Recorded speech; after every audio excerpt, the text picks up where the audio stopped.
Okay guys, no. Punta ngayon tayo sa yan na, nakita niyo yan, di ba?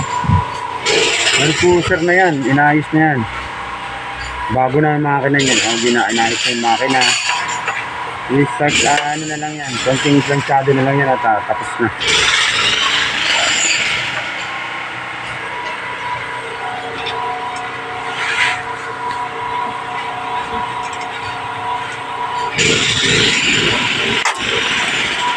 Ang bigat din pala nito kuya. Ha?